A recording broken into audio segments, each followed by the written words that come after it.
आज की क्लास में हम इमेज ट्रेस ऑप्शन पे बात करने वाले हैं। जब मैं कोई इमेज सेलेक्ट करती हूँ तो यहाँ पे हमारे पास इमेज ट्रेस का ऑप्शन आ जाता है और अगर मैं यहाँ पे क्लिक करूँ तो इसके ड्रॉप डाउन में काफी सारे ऑप्शन मेरे पास मौजूद हैं। उसके अलावा मैं विंडो मेन्यू में आऊँ तो यहाँ पे ये इमेज ट्रेस है। अगर मैं इस पे क्लिक करूँ तो मेरे पास इमेज ट्रेस का पूरा पैनल ओपन हो जाता है। जो ऑप्शन यहाँ पे क्लिक करने पे हमारे पास आते हैं वही ऑप्शन यहाँ पर मौजूद हैं और इसके अलावा इस पैनल में काफी सारे ऑप्शन मौजूद हैं जिनकी सेटिंग को चेंज करते हुए हम अपनी ट्रेसिंग के रिजल्ट को मजीद बेहतर बना सकते हैं। उसके अलावा अगर मैं ऑब्जेक्ट मेन्यू में आती हूँ तो यहाँ भी हमारे पास इमेज ट्रेस का ऑप्शन मौजूद है, तो इस ऑप्शन को भी हम आज ही की क्लास में देखेंगे। मैं हूँ आपकी टीचर मुबीना बारी और आप देख रहे हैं एफर्ट फॉर सक्सेस। मज़ीद वीडियोस और अपडेट के लिए आप हमारी वेबसाइट विजिट कर सकते हैं। उसके अलावा आप हमें हमारे फेसबुक पेज पर भी फॉलो कर सकते हैं। जो इमेज आपने ट्रेस करने के लिए ली है अगर वो लो क्वालिटी होती है तो वो डायरेक्ट ट्रेस हो जाती है, लेकिन अगर आपने हाई क्वालिटी इमेज ली है, हाई रेजोल्यूशन इमेज ली है तो आपके पास वार्निंग डायलॉग बॉक्स आता है। तो मैं यहाँ पर इस इमेज को सिलेक्ट करके इसकी एक कॉपी यहाँ पे ले लेती हूँ। अगर मैं यहाँ पे इमेज ट्रेस के ऑप्शन पे क्लिक करूँ तो मेरी इमेज ट्रेस होना शुरू हो जाएगी। अगर मैं इन नीचे वाले ऑप्शन में से कोई ऑप्शन सिलेक्ट नहीं करती और यहाँ पे इमेज ट्रेस के ऑप्शन पे क्लिक करके इसको ट्रेस करती हूँ तो ब्लैक एंड व्हाइट ट्रेसिंग का रिजल्ट मेरे पास आएगा। और अगर मैं यहाँ से ट्रेस ऑप्शन पे क्लिक कर देती हूँ तो भी मेरे पास ब्लैक एंड व्हाइट ट्रेसिंग आती है। उसके बाद यहाँ पे डिफॉल्ट है और यहाँ पे क्लिक करूँ तो यहाँ पे भी डिफॉल्ट है। तो मैं इन ऑप्शन को इस पैनल से भी यूज कर सकती हूँ और यहाँ से भी तो मैं पैनल से ही यूज करूंगी। और मैं यहाँ से जो भी ऑप्शन सिलेक्ट करूंगी, सिलेक्ट करने के साथ मुझे ओके करने की जरूरत नहीं होगी। जैसे ही मैं कोई ऑप्शन सिलेक्ट करूंगी मेरी ट्रेसिंग शुरू हो जाती है। जब हम कोई भी प्रीसेट इसमें से सिलेक्ट करते हैं तो उसके साथ जो डिफॉल्ट सेटिंग है वो खुद ब खुद एक्टिव हो जाती हैं। और अगर उन डिफॉल्ट सेटिंग्स में से मैं किसी सेटिंग को चेंज करूं तो कस्टम ऑप्शन हाईलाइट हो जाता है। तब हम उस प्रीसेट पे नहीं रहते बल्कि कस्टम ऑप्शन पे आ जाते हैं। अपनी मर्जी से उन ऑप्शन को कस्टमाइज कर सकते हैं।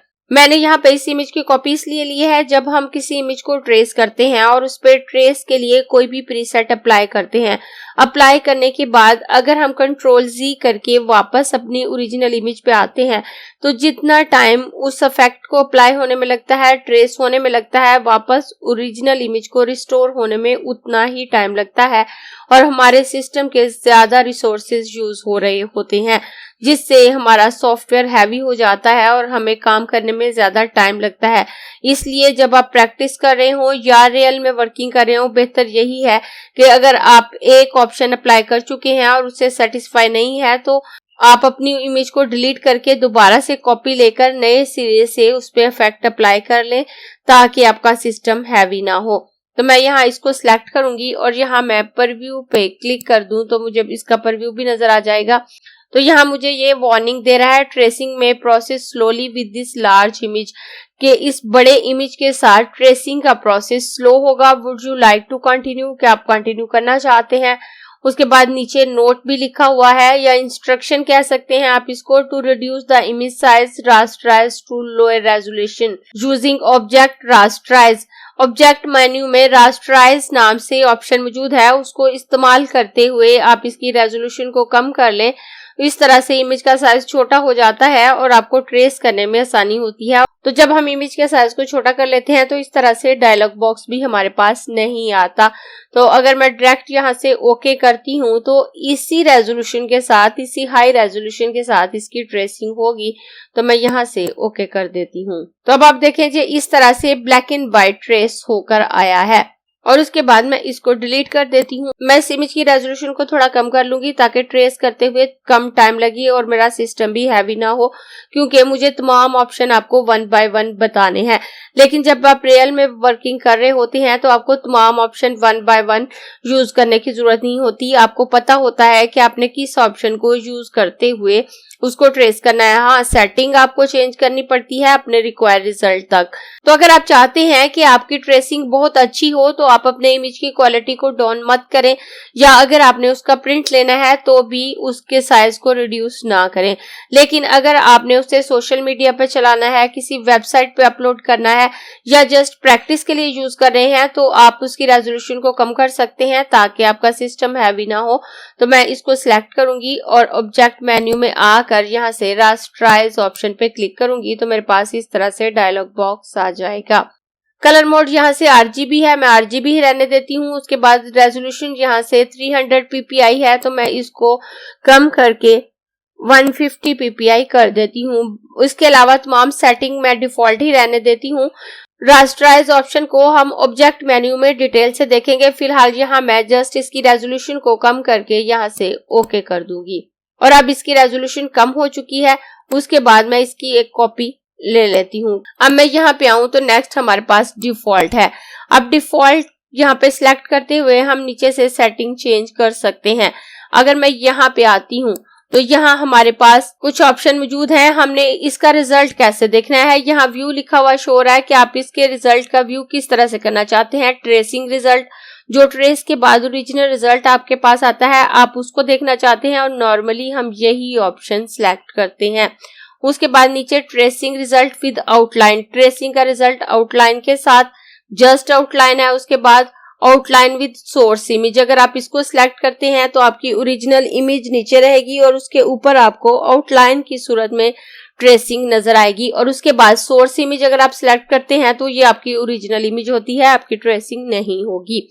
अगर मैं यहाँ से आउटलाइन विद सोर्स इमेज पे क्लिक करती हूँ तो अब ये जब ट्रेस होके आएगी तो मेरी ओरिजिनल इमेज भी नीचे होगी और उसके ऊपर आउटलाइन शो हो रही होगी। उसके बाद मोड्स हैं, तो अगर मैं यहाँ पे क्लिक करूँ तो डिफॉल्ट के साथ यहाँ पे ब्लैक एंड व्हाइट है। मैं ग्रे स्केल भी कर सकती हूँ और कलर भी। अगर मैं कलर सिलेक्ट करती हूँ तो यहाँ पे मुझे कलर शो होगा और यहाँ 2 to 30 कलर्स मैं ट्रेस कर सकती हूँ इस सेटिंग के साथ। तो यहाँ पे मुझे 30 शो हो रहा है। उसके बाद यहाँ पे पाथ, कलर और एंकर्स शो हो रहे होते हैं। तो जब इमेज ट्रेस होके आएगी उसमें कितने पाथ्स होंगे वो आपको यहाँ पे शो हो रहे होंगे, उसमें टोटल कितने कलर होंगे वो यहाँ पे शो हो रहे होंगे और एंकर पॉइंट कितने होंगे वो यहाँ पे आपको शो हो रहे होंगे। उसके बाद अगर मैं एडवांस ऑप्शन पे क्लिक करूं तो यहाँ भी कुछ ऑप्शन मौजूद हैं। तो इन ऑप्शन को जब मैं हाई फिडेलिटी फोटो पे क्लिक करके अपनी इमेज को ट्रेस करूंगी तब आपको बताऊंगी। वैसे आप तमाम ऑप्शंस के लिए इनको यूज कर सकते हैं, लेकिन किसी एक ऑप्शन के लिए सीखने के बाद आप जिसके साथ चाहें इसको यूज कर सकते हैं। तो मैं फिलहाल इसको यहाँ से क्लोज कर देती हूँ। उसके बाद मैं परव्यू पे क्लिक करूं तो इसका परव्यू मुझे शो होगा और अगर ट्रेस पे क्लिक करती हूँ तो ये ट्रेस होना शुरू हो जाएगी। तो अगर मैं परव्यू पे क्लिक करूं तो अब आप देखें ये इमेज कुछ इस तरह से ट्रेस होकर मेरे पास आई है। और अगर यहाँ मैं ऊपर आती हूँ तो ऊपर भी कुछ ऑप्शन मेरे पास मौजूद है। अगर मैं ऑटो कलर यहाँ से सिलेक्ट करती हूँ तो कलर ऑटोमेटिकली एडजस्ट होंगे। उसके बाद हाई कलर है, हाई कलर पे रिजल्ट कुछ अच्छा आ रहा होता है।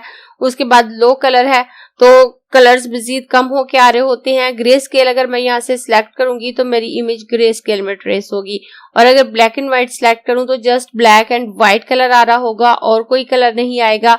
और अगर यहाँ से आउटलाइन सिलेक्ट करूं तो जस्ट इसकी आउटलाइन आ रही होगी। अगर मैं यहाँ से ऑटो कलर सिलेक्ट करती हूँ, आप कोई भी ऑप्शन सिलेक्ट करते हैं जब आप किसी भी प्रीसेट को लेकर ट्रेसिंग करते हैं और उसके बाद कोई भी चेंजिंग करते हैं तो वापस उतना ही टाइम लग रहा होता है उसको अप्लाई होने में। तो इसलिए मैं इन तमाम ऑप्शन को 1 by 1 करके आपको नहीं बताऊंगी, 1-2 ऑप्शन बताऊंगी। जब आप प्रैक्टिस करेंगे तो आप खुद ही देख सकते हैं कि किस तरह से रिजल्ट आ रहा है। कलर पहले से बेहतर होकर इस पे अप्लाई हो रहे हैं।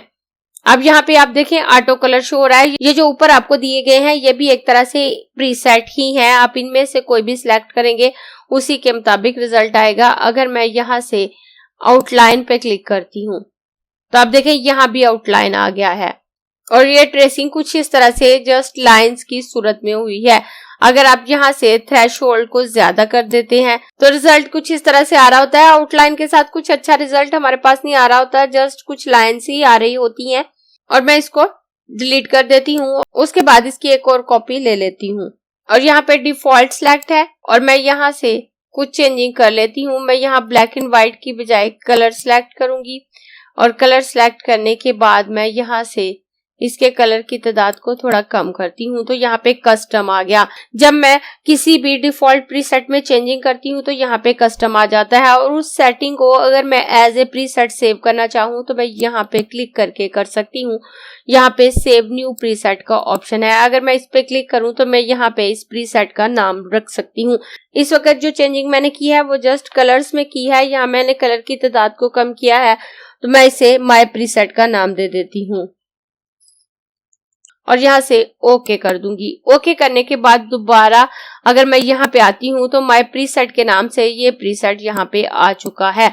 अब जब चाहूँ मैं इसको यूज कर सकती हूँ और इस तरह से आप जितने चाहे प्रीसेट बनाकर सेव कर सकते हैं। जो सेटिंग्स आपको लगता है कि आपको बार बार यूज करना पड़ सकती हैं, आप उनको सेट कर सकते हैं और उन्हें एज ए प्रीसेट सेव कर सकते हैं। और उसके बाद दोबारा यहाँ पे आऊं तो आप डिलीट और रीनेम का ऑप्शन शो हो चुका है। अगर मैं रीनेम पे क्लिक करूं तो वापस यही डायलॉग बॉक्स आ जाएगा, और अगर मैं यहाँ से नाम चेंज करके ओके करूं तो वो नाम चेंज हो जाएगा। मैं इसको कैंसिल कर देती हूँ और उसके बाद यहाँ से डिलीट पे क्लिक करूं तो ये प्रीसेट डिलीट हो जाएगा। जो डिफॉल्ट प्रीसेट हमें दिए हुए हैं हम ना तो उनको रीनेम कर सकते हैं और ना ही उनको डिलीट कर सकते हैं। जो प्रीसेट हमने खुद बना के सेव किए होंगे हम उनका नाम चेंज कर सकते हैं और उनको ही डिलीट कर सकते हैं। उसके बाद मैं दोबारा यहाँ पे क्लिक करूं तो डिफॉल्ट के नीचे हमारे पास हाई फिडेलिटी फोटो है। हाई फिडेलिटी फोटो से काफी अच्छा रिजल्ट हमारे पास आ रहा होता है। हमारी इमेज हाई क्वालिटी में ट्रेस होके आ रही होती है और मैं यहाँ से हाई फिडेलिटी फोटो पे क्लिक करूंगी। अब आप देखें ट्रेस होकर इमेज हमारे पास आ गई है और काफी अच्छा रिजल्ट हमारे पास आ रहा है। और इसमें जो टोटल कलर हमारे पास ट्रेस होके आ रहे हैं वो 85 हैं। और जो प्रीसेट हम यहाँ से सिलेक्ट करते हैं उसके मुताबिक डिफॉल्ट सेटिंग यहाँ पे आ रही होती है। यहाँ पे डिफॉल्ट ट्रेस रिजल्ट ही होता है। और अगर मैं यहाँ पे क्लिक करूँ तो आप देखिए वही ऑप्शन मौजूद है जो डिफॉल्ट में हमारे पास मौजूद थे कि आप इसका रिजल्ट कैसे देखना चाहते हैं। तो इसको हम ट्रेसिंग रिजल्ट पे ही सेट रखते हैं। अगर आप आउटलाइन या आउटलाइन विद सोर्स फाइल कोई और रखना चाहें तो रख सकते हैं, वैसे आप ट्रेस रिजल्ट पे ही रखें तो आपको ट्रेस होकर जो रिजल्ट आने वाला है वो शो होगा। उसके बाद यहाँ पे मोड है कलर, ग्रे स्केल और ब्लैक एंड व्हाइट। तो जो प्रीसेट हम सिलेक्ट करते हैं उसके मुताबिक यहाँ खुद बहुत चेंजिंग आ जाती है। अगर आप ग्रे स्केल करते हैं तो आपकी इमेज ग्रे स्केल में ट्रेस होके आएगी। अगर ब्लैक एंड व्हाइट करेंगे तो just black and white colour आएगा। और अगर कलर रखते हैं तो ये कलर के साथ ट्रेस होके आती है। तो इस सेटिंग को भी चेंज करने की जरूरत नहीं होती। जिस ऑप्शन के साथ डिफॉल्ट ब्लैक एंड व्हाइट होगा वहां खुद बहुत यहाँ ब्लैक एंड व्हाइट आ जाता है। उसके बाद यहाँ पे पैलेट शो हो रहा है। किसी ऑप्शन के साथ यहाँ पे कॉर्नर शो हो रहा होगा, किसी के साथ पैलेट। तो यहाँ पे जो भी डिफॉल्ट सेटिंग है वो आपको आ रही होगी। तो यहाँ पे क्लिक करूं तो ऑटोमेटिक, लिमिटेड, फुल टोन और डॉक्यूमेंट लाइब्रेरी। तो मैं यहाँ पे फुल टोन ही रखूंगी कि जो फुल कलर की टोन इसके साथ है वो ही कॉपी होकर आए। यहाँ पे आप कलर की तादाद कम ज्यादा कर सकते हैं। और उसके बाद मैं यहाँ से एडवांस ऑप्शन पे क्लिक करूंगी तो यहाँ काफी सारे ऑप्शन हमारे पास आ जाते हैं। और उसके बाद जूम करके दिखाऊं तो इसके पाथ कुछ इस तरह से हमारे पास ट्रेस होकर आ रहे हैं। और उसके बाद मैं यहाँ पे आऊं तो यहाँ पे पाथ है। पाथ इस वक्त 50% है। अगर आप पाथ की तादाद यहाँ से ज्यादा करेंगे तो आपके पाथ की तादाद मजीद ज्यादा हो जाएगी। यहाँ से आप कॉर्नर की तादाद कम ज्यादा कर सकते हैं कि आपने कॉर्नर की तादाद को ज्यादा रखना है या कम रखना है। उसके बाद यहाँ पे नॉइस है। अगर मैं यहाँ पे लेके आती हूँ तो आप देखें reduce noise by ignore area of specified pixel size, higher value mean less noise. अगर आप वैल्यूज को ज्यादा करते हैं तो नॉइस कम होगी। अगर आप नॉइस को कम करते हैं तो आपके पिक्सल के साइज में चेंजिंग आएगी। अगर आप कॉर्नर को यहाँ से लो करते हैं, आप इन कॉर्नर पे गौर कर सकते हैं यहाँ से कि इस वक्त ये कैसे आ रहे हैं और कम होने पे ये किस तरह से हमारे पास आएंगे। तब आप इस कॉर्नर को देखें, ये पहले से ज्यादा पॉइंटी हो गया है, इस हिस्से से भी और इस हिस्से भी। तमाम कॉर्नर में चेंजिंग आती है। मैंने जस्ट एक हिस्से पे फोकस करके आपको दिखाया। अगर मैं कंट्रोल जी करूं तो आप यहाँ पे गौर कीजिएगा इस ब्राउन वाले एरिया के कर्व में आप किसी भी एक पॉइंट पे गौर कर सकते हैं। इस वक्त ये तमाम एरियाज थोड़े स्ट्रेट नजर आ रहे हैं, ये थोड़े से राउंड हो जाएंगे जब ये कम होगा। जैसे ही आप कॉर्नर को ज्यादा करते हैं तो ये कॉर्नर शार्प आते हैं। मैं कंट्रोल जी करूंगी, ये तमाम कॉर्नर राउंड हो गए हैं। जो पहले स्ट्रेट आ रहे थे इसमें राउंडनेस आ गई है। इस तरह से आप कॉर्नर चेंज कर सकते हैं। अगर आप पाथ कम ज्यादा करेंगे तो आपके इतने ज्यादा पाथ आएंगे।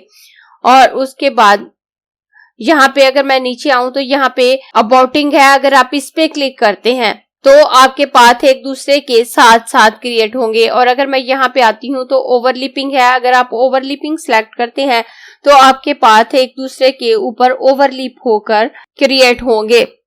तो इस वक्त ओवरलिपिंग सिलेक्ट है, अगर मैं अबाउटिंग पे क्लिक करूं तो आप देखिए रिजल्ट में कुछ इस तरह से चेंजिंग आई है। उसके बाद स्नैप कर्व टू लाइंस है, अगर आप इस पे क्लिक करते हैं तो आपकी जो स्लाइटली कर्व लाइन है वो स्ट्रेट हो जाती हैं। अगर मैं यहाँ पे क्लिक करूं तो आप देखें ये लाइन बिल्कुल स्ट्रेट हो गई है, यहाँ पे ये लाइन स्ट्रेट हो गई है। जो आपकी थोड़ी सी कर्व लाइन होती हैं वो स्ट्रेट हो जाती हैं। उसके बाद नीचे इग्नोर व्हाइट है, अगर आप इस पे चेक लगाते हैं तो आपकी इमेज में जहां पे व्हाइट कलर होगा वो ट्रेस होके नहीं आएगा, बल्कि वहां पे आपकी इमेज ट्रांसपेरेंट होगी, हाली होगी, वहां पे कोई कलर मौजूद नहीं होगा। और अगर उसके पीछे आप कोई ऑब्जेक्ट रखते हैं तो उसमें से वो नजर आएगा। और अगर मैं यहाँ से ओवरलिपिंग पे क्लिक करती हूँ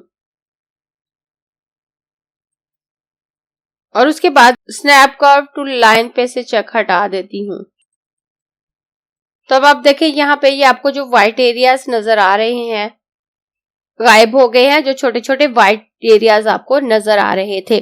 तो मैं यहाँ से अपने पेज को नॉर्मल कर देती हूँ। इस तरह से आप इन सेटिंग को चेंज करके देख सकते हैं कहाँ अच्छा रिजल्ट आएगा। और यहाँ पे कुछ ऑप्शन हाइड्स है, क्योंकि ये इस प्रीसेट के साथ अवेलेबल नहीं है, किसी दूसरे प्रीसेट के साथ अवेलेबल होंगे। जरूरी नहीं कि तमाम ऑप्शन तमाम प्रीसेट के साथ अवेलेबल हो, किसी प्रीसेट के साथ कुछ ऑप्शन हाइड होते हैं और कुछ हाईलाइट होते हैं।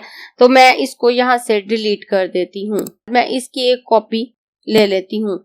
कॉपी लेने के बाद अब दोबारा यहाँ पे आऊंगी। हाई फिडेलिटी फोटो के बाद नीचे लो फिडेलिटी फोटो है। लो फिडेलिटी फोटोज पे हमारा रिजल्ट ज्यादा अच्छा नहीं आ रहा होता, ट्रेसिंग तो बिल्कुल वैसे ही हो रही होती है, लेकिन पाथ की तादाद कम होती है, कलर की तादाद कम होती है और ज्यादा अच्छा रिजल्ट नहीं आ रहा होता। तो मैं यहाँ से लो फिडेलिटी फोटो पे क्लिक करूंगी।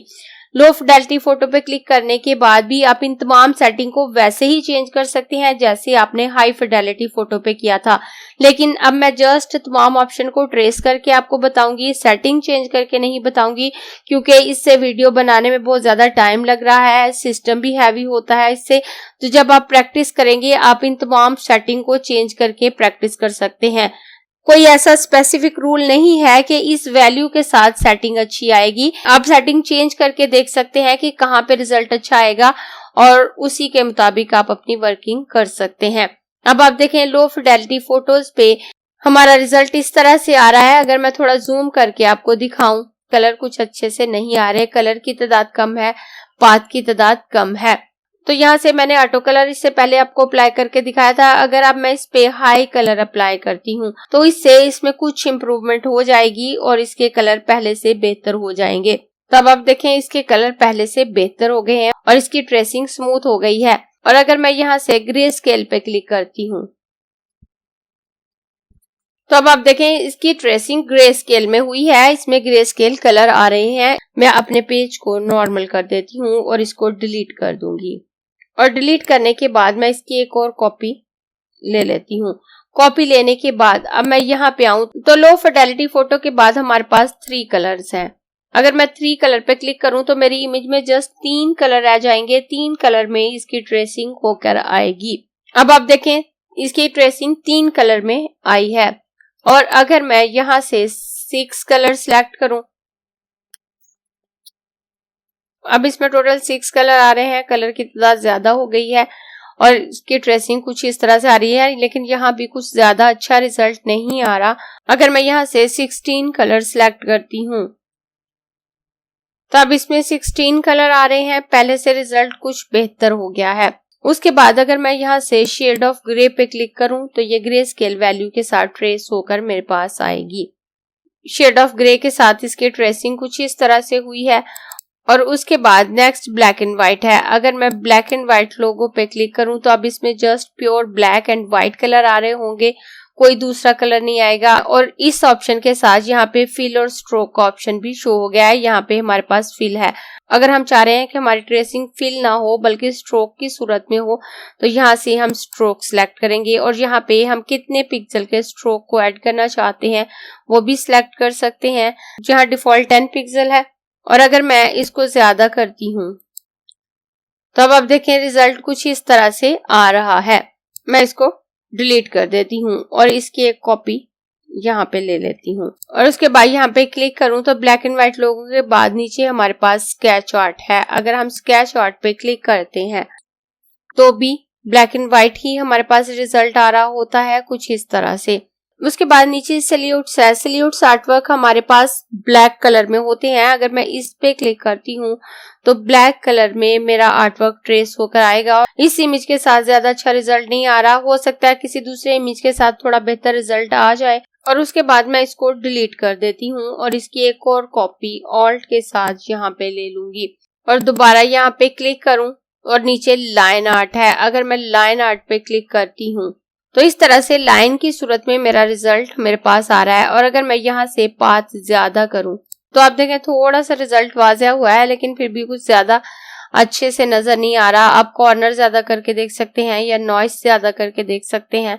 अगर मैं नॉइस ज्यादा करती हूँ तो आप देखें रिजल्ट इस तरह से आ रहा है। मैं इसको डिलीट कर देती हूँ और डिलीट करने के बाद मैं इसकी एक और कॉपी ऑल्ट के साथ यहाँ पे ले लेती हूँ। ऑल्ट के साथ यहाँ पे कॉपी लेने के बाद अब नीचे आऊँ तो यहाँ पे हमारे पास टेक्निकल ड्राइंग है। टेक्निकल ड्राइंग में भी कुछ लाइन्स ही हमारे पास आ रही होती हैं, कुछ ज्यादा अच्छा रिजल्ट हमारे पास नहीं आ रहा होता। तो मैं यहाँ पे क्लिक करके इसको ट्रेस करूं तो आप देखें यहाँ पे रिजल्ट कुछ इस तरह से हमारे पास आ रहा है।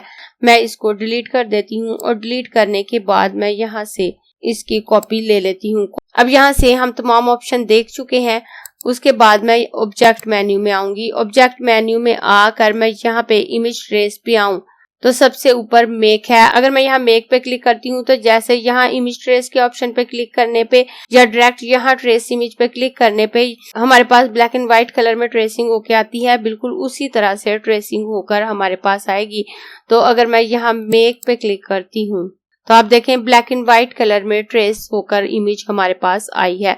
उसके बाद मैं ऑब्जेक्ट मेन्यू में आकर दोबारा इमेज ट्रेस के ऑप्शन पे आऊं तो यहाँ रिलीज और एक्सपेंड ऑप्शन शो हो रहा है। अगर आप रिलीज करेंगे तो आपकी इमेज वापस ओरिजिनल हालत में आ जाएगी। अगर आप एक्सपेंड करेंगे और उसके बाद अनग्रुप करें तो इसके तमाम पार्ट सेपरेट हो जाते हैं। जब कोई भी इमेज ट्रेस होके आती है तो वो वेक्टर पाथ होती हैं, आप उनमें कलर भी चेंज कर सकते हैं और उनको सेपरेट भी कर सकते हैं। तो अगर मैं यहाँ से एक्सपेंड करती हूँ तो अब आप देखें इसके तमाम पाथ सेपरेट हो चुके हैं। राइट क्लिक करके मैं इसको अनग्रुप करूं। उसके बाद अगर मैं इस हिस्से को सिलेक्ट करके यहाँ से इसके कलर को चेंज करूं तो आप देखें इतने हिस्से का कलर चेंज हो गया जितना हिस्सा मैंने अलहदा से सिलेक्ट किया था। और अगर मैं इस हिस्से को सिलेक्ट करके इसके कलर को चेंज करूं और यहाँ पे कोई और कलर दूं, इसके कलर को चेंज कर सकती हूँ। और अगर इस हिस्से को उठा के यहाँ सेपरेट लेके आऊं तो ये इस तरह से सेपरेट आ गया। मैं इसको डिलीट कर देती हूँ और डिलीट करने के बाद मैं ऑल्ट के साथ इसकी एक और कॉपी ले लेती हूँ। कॉपी लेने के बाद दोबारा ऑब्जेक्ट मेन्यू में आऊंगी और इमेज ट्रेस ऑप्शन पे आऊंगी और उसके बाद next option make and expand है। अगर आप इस पे क्लिक करते हैं तो ये इसको ट्रेस भी कर देगा और उसके साथ साथ एक्सपेंड भी कर देगा। अगर मेक एंड एक्सपेंड पे क्लिक करती हूँ तो आप देखें हमारी इमेज ट्रेस भी हो गई और एक्सपेंड भी हो गई। और उसके बाद मैं इसको सिलेक्ट करके डिलीट कर देती हूँ और इसकी एक और कॉपी ऑल्ट के साथ ले लूंगी। और ऑल्ट के साथ लेने पे मैं यहाँ से भी इसको ट्रेस करूं तो भी सारे ऑप्शन इस पे वर्क कर रहे होते हैं। अगर मैं इस पे क्लिक करूं तो ये इमेज ट्रेस हो गई। इमेज ट्रेस ऑप्शन पे आकर यहाँ रिलीज पे अगर क्लिक करती हूँ तो मेरी ट्रेसिंग वापस नॉर्मल हो जाती है और मेरी इमेज ओरिजिनल हालत में आ जाती है। आप इमेज ट्रेस के लिए जो भी प्रीसेट यूज कर रहे हो आप डिफरेंट सेटिंग को चेंज करके देख सकते हैं कि आपका रिजल्ट कहाँ पे अच्छा आएगा। अगर आपको ये क्लास पसंद आई है तो लाइक कीजिए, अपने दोस्तों के साथ शेयर भी कीजिए ताकि वो भी सीख सके। आप अपने क्वेश्चंस और व्यूज नीचे कमेंट बॉक्स में लिख सकते हैं और अगर आपने चैनल सब्सक्राइब नहीं किया तो प्लीज सब्सक्राइब कीजिए ताकि आपको आने वाली वीडियोस का नोटिफिकेशन फौरन से मिल सके।